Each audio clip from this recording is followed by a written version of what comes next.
Alright, so it's going to be 3 a.m. and I am almost done with chapter 5.3, which deals with conditional probability and the multiplication rule. As you can see, I am looking more tired than I did at 2 a.m. So I think I'm going to start my problem set soon. But I just want to share the good news. I got another example problem right, and it's about conditional probability. So let me read it to you. Suppose you roll 2 dice. Use the definition of conditional probability to find the probability that you get a sum of 8 given that you roll doubles. So, as a recap, the definition of conditional probability looks like this. Let's see.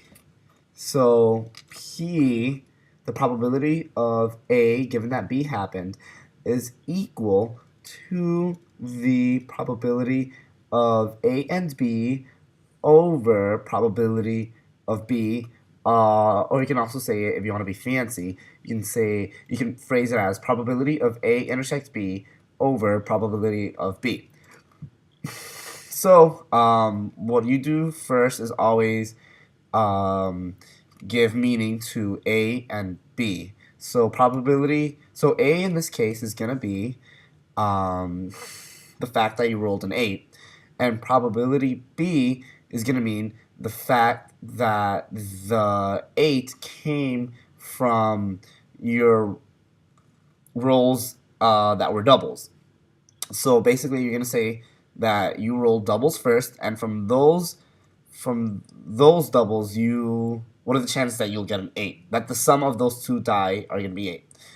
And so, yeah. So it'll look like this.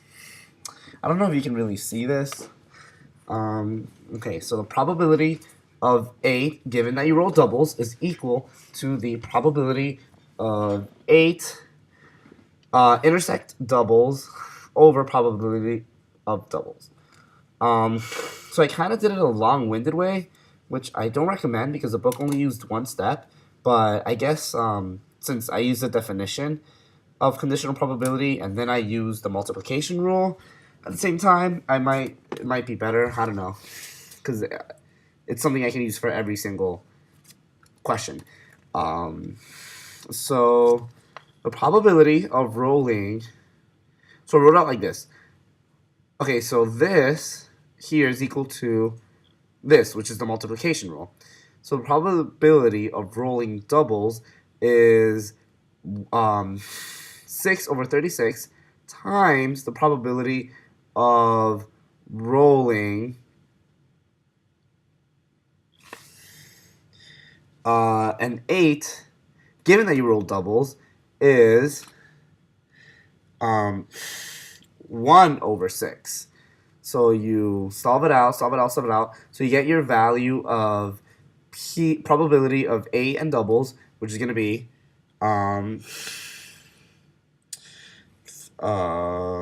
6 over 216.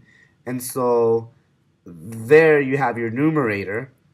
And your denominator is going to be the probability of doubles, which again is,